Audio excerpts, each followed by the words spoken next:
Hello, hello student. Welcome to our next lecture video.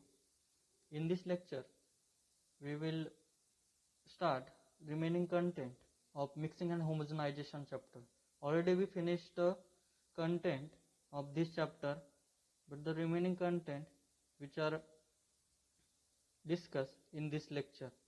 So in last lecture, already we finished the definition of mixing and next their various equipment which are used for the powder mixing, semi solid or the other mixing. So today we start with the mixing of semi solid. So starting with the mixture of semi solid is done for the preparation ointment, cream, peels, masses and wet masses for making granule etc. Okay.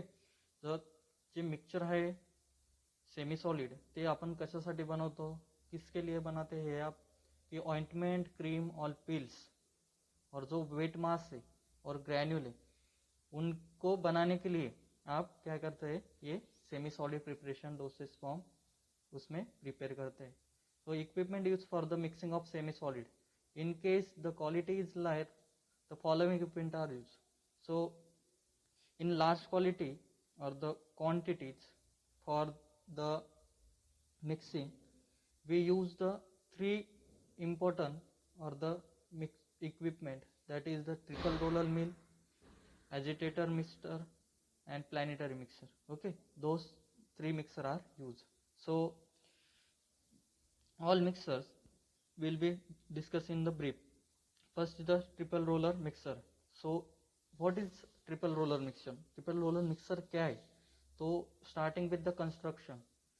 So starting with the principle of triple roller mill or the mixer is the compression.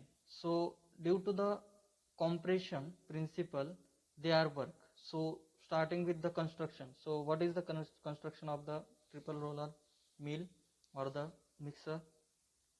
So the mill consists of three rollers which are made of hard absorption resistance material.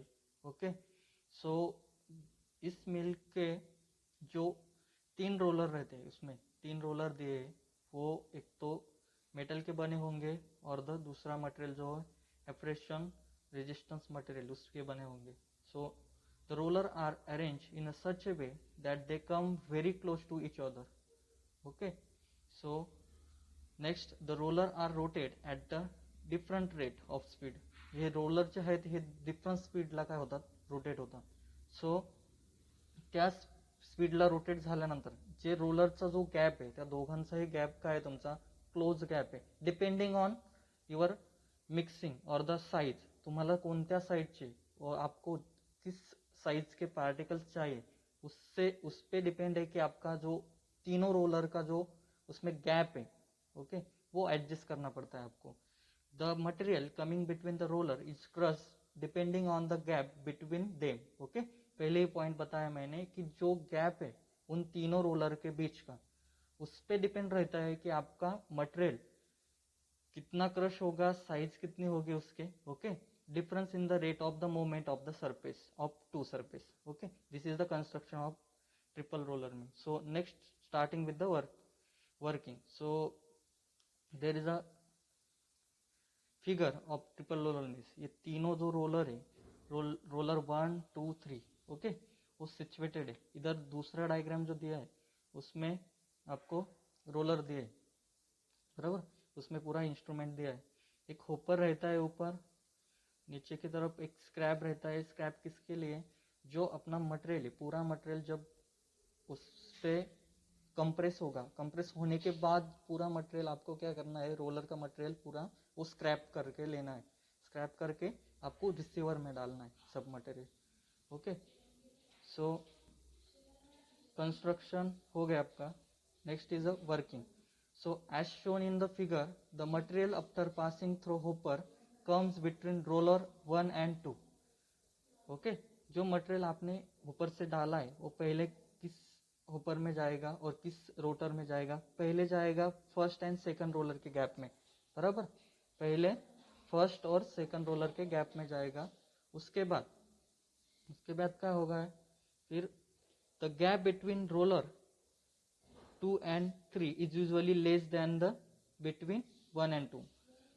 1 आणि 2 जे roller आहे त्या दोघही रोलरच्या गॅपपेक्षा second आणि third रोलरचा जो gap आहे तो त्यापेक्षा काय आहे, कमी. म्हणजे पहिल्या रोलरच्या गॅपमध्ये जेव्हा तुमचा प्रोडक्ट जातो तेव्हा त्याचा जो गॅप आहे थोडा ॲज कम्पेअर टू 2 and 3च्या काय आहे तुमचा जास्त आहे.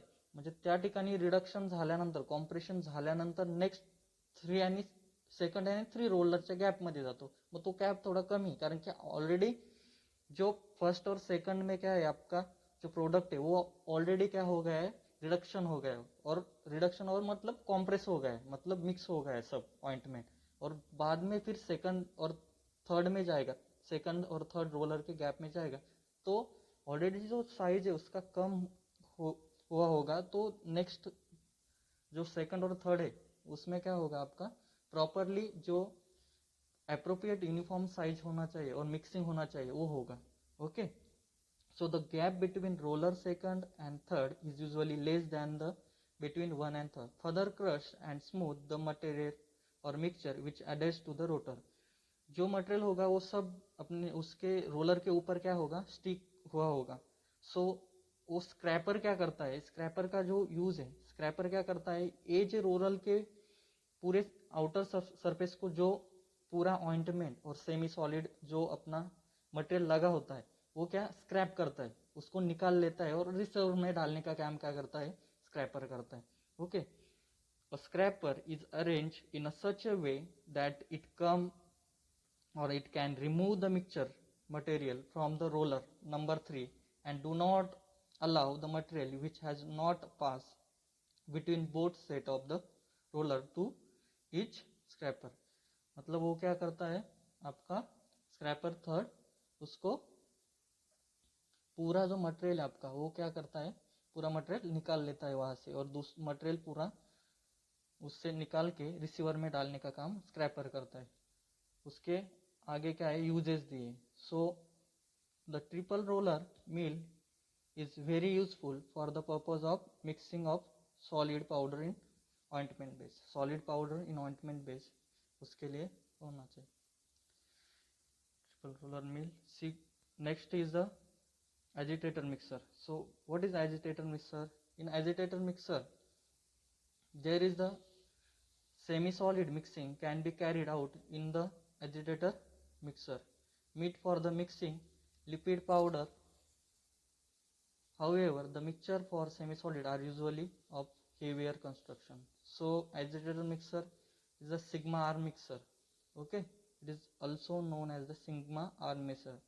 Sigma R mixer is the commonly used agitator mixer for the purpose of mixing of semi solids. Mixing of semi solids जो प्रिपरेशन है तुमचे सेमी सॉलिड ते प्रिपरेशन मिक्स करने के लिए आपका क्या सिग्मा आर मिक्सर का यूज होता है. The mixture or the mixer has 2 blade. 2 blade आहे त्याला.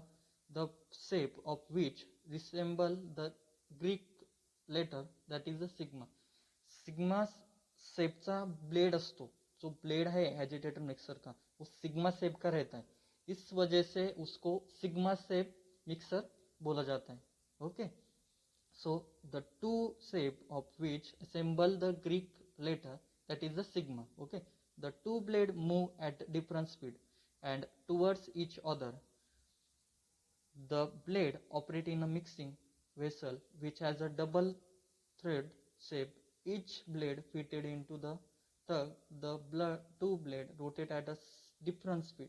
दोनों ही ब्लेड जो रहता है वो दोनों ही ब्लेड क्या डिफरेंट स्पीड में क्या होता है, रोटेट होता है. और द डायरेक्शन और स्पीड जो है दोनों का ही अलग है. So ones usually have about twice the speed of the other. एका ब्लेडचा स्पीड जो आहे त्या दुसऱ्या ब्लेडपेक्षा 2 टाइम किंवा 2 पटीने काय आहे तुमचा एक तर जास्त आहे किंवा दुसऱ्या मिक्सरचा ब्लेडचा कमी. Okay, the different in the speed and shape of blade कज एंड टू एंड मोमेंट. जे डिफरन्स आहे ब्लेड मधला दोघही ब्लेडचा जो स्पीडचा जो डिफरन्स आहे त्या स्पीडच्या डिफरन्समुळे काय होत आहे प्रॉपर मिक्सिंग आणि मोमेंट होते तुमच्या प्रोडक्टची. ओके, त्यामुळे काय होतंय, तुमचा प्रोडक्ट जो आहे, जे सेमी सॉलिड जो आहे प्रोडक्ट, तो व्यवस्थित काय होतोय त्या फॉर्म्युलेशन मध्ये आणि तुमच्या कंटेनर मध्ये काय होतंय, मिक्स होतोय. Next, air is usually entrapped during the mixing. पण प्रॉब्लेम हा होतोय की एअर इंटरप्शन जे आहे, इंटरप्शन हे ऑकस होतोय. ओके, मग एअर जे इंटरॅप्शन आहे त्या प्रोडक्टमध्ये, ते कसं आपण क्लोज करू शकतो किंवा कसं अवॉइड करू शकतो. So this can be avoided by enclosing the sigma arm mixture and putting it under the pressure. Okay, त्याला काय करायचं, सिग्मा ब्लेड मिक्सरचं जे ऑपरेशन, ओके, किंवा जी मिक्सिंग करताय तुम्ही, ते एक क्लोज एरियामध्ये करायचं, म्हणजे त्या ठिकाणी कोणत्याही प्रकारची एअरचं इंटरप्शन काय झालं नाही पाहिजे. त्यासाठी the sigma art mixer is commonly used for the mixing of the ingredient in the baking industry.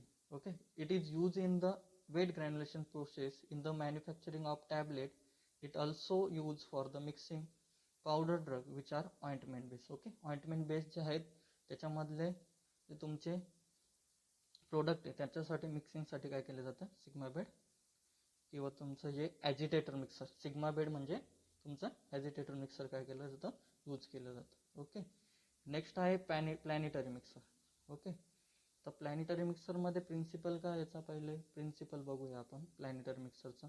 तर प्रिन्सिपल दिलेला आहे, इन प्लॅनेटरी मिक्सचर, ओके, किंवा mixer, the blade tear the mass apart and shear is applied between a movement blade and a stationary wall. The mixing arm move around its own axis and also the central axis in order to each every spot of the vessels. The plate in the blade are sloped so that the powder make an onward movement to produce a tumbling action. Okay, तर या ठिकाणी planetary मिक्सरची एक तुम्हाला diagram दिलेली, या ठिकाणी बघू शकता तुम्ही कशा पद्धतीचं प्लॅनेटरी मिक्सर असू शकतं. ओके, एक व्हेसल असतो, व्हेसल्स म्हणजे त्यामध्ये तुम्ही प्रोडक्ट टाकतात. ओके, दुसरं आहे ब्लेड. ओके, हे जे आहे हे एक व्हेसल आहे, व्हेसलमध्ये तुम्ही प्रोडक्ट प्लेस केला, त्यानंतर हा जो आहे हा ब्लेड आहे. ओके, या ठिकाणी तुम्हाला व्हेसल्समध्ये तुम्ही प्रोडक्ट टाकल्यानंतर, ओके, त्यानंतर जेव्हा तुम्ही गेअर्स, प्लॅनेटरी गेअर्स ऑन करतात किंवा गेअर्स हे करतात, ऑन करतात, तेव्हा हा रोटर जो आहे, हा रोटेटिंग रॉड काय करतो, ह्या ब्लेड्सला रोटेट करतो. ओके, रोटेट झाल्यानंतर काय होतं, व्हेसल्समध्ये जेवढंही कंटेंट असेल ते कंटेंट काय होतात, मुवमेंट होण्याची सुरुवात होते. ओके, व्हेसलमधल्या कंटेंटला मुवमेंट झाल्यानंतर मिक्सिंग काय होते, तुमची प्रॉपर होते त्यामध्ये. Okay, so construction, it consists of stationary vessels which is made up of stainless steel. जे आता मी vessels दाखवलं तुम्हाला, ते stainless steel पासून बनलेलं आहे. The vessels can be removed either by lowering it beneath the blade or raising blade above the vessel. ते vessel जे आहे, ते vessel म्हणजे जे त्यामध्ये तुम्हाला प्रोडक्ट त्यामध्ये मिक्सिंगसाठी ठेवायचं आहे, ते वेसल्स तुम्ही रिमूव्ह पण करू शकतात, इझिली रिमूव्ह करू शकतात. ते एक तर ब्लेड काय करायचं, तुम्ही वरच्या साईडला, अपवर्ड साईडला काय करायचं, त्याला राईज करायचं, जेणेकरून तुम्ही काय करू शकतात, ते काढू शकतात ते vessels. The mixing blade mount from the top of the vessels. जे मिक्सिंगचं ब्लेड जे आहे, आता ब्लेड बघितलं होतं आपण, तर ते ब्लेड टॉपच्या साईडने काय केलं जातं, त्या वेसल्समध्ये प्लेस केलं जातं. Okay, the mixing ship is drawing planetary gear connected to the electrical motor. Already आपण या ठिकाणी डायग्राममध्ये बघितले, हे गेअर्स प्रेझेंट आहे यामध्ये. ओके, त्यानंतर नेक्स्ट तुमचे गेअर्स प्रेझेंट आहेत, त्यानंतर तुमचे प्लॅनेटरी एक व्हेसल्स आहे, त्यामध्ये व्हेसल्स आहे, त्याच्यानंतर हे ब्लेड प्रेझेंट आहे. Okay, this is the planetary mixer. Next there working. So आता वर्किंगमध्ये काय होतं, सिंपली तुम्हाला काय करायचं है कि जो आपका प्रोडक्ट है वो वेसल में डालने का है. ओके, वेसल में डालने के बाद जो वेसल से उसको और जो ब्लेड है आपका प्लांटरी, वो ब्लेड को आपके वेसल के प्रोडक्ट में इमर्ज करना है. ओके, उसमें इमर्ज करने के बाद फिर आपको जो प्लानिटरी मिक्सर है वो ऑन करना है और उसके गेयर क्या करने हैं, उससे स्पीड सेट करना है. और स्पीड सेट करने के बाद वो ब्लेड क्या होता, रोटेट होगा और बाद में क्या होगा उसका मिक्सिंग का जो काम है वो चालू हो जाएगा। उसमें क्या है भाई, the blade is move slow at the initial state for material and finally at the increase speed of active mixture. Okay, जेव्हा स्टार्टिंगला तुम्ही ऑन करतात मिक्सर जेव्हा ऑन करतात तेव्हा स्टार्टिंगला जो स्पीड आहे तो काय असतो तुमचा लोअर स्पीड असतो. जसं जसं तुमचं मिक्सिंगचं जे मटेरियल आहे ते मिक्स होत आहे, ओके, मटेरियल जे आहे ते हळूहळू मिक्स होत आहे जसं जसं, ओके, तसं तसं तुम्ही हळूहळू त्याचा स्पीड काय होत आहे वाढवताय. ओके, इनिशियल स्टेजला जो आहे इनिशियल स्टेजला तुमचा प्लॅनेटरी मिक्सर का स्पीड काय असतो हा कमी असतो. बाद में वो क्या होता है इंक्रीज होता है. दिस In this way, high share can be applied for mixing. The blade and the stationary vessel provided a necking action and share this due to the narrow clearance between blade and the wall of the vessels. The use, what is the use of planetary mixer? There is the planetary mixer used for the weight granulation and the ointment and base. Okay, this is the all about the mixing of semi-solid dosage form. Remaining content which are discussed in next lecture. Thank you very much.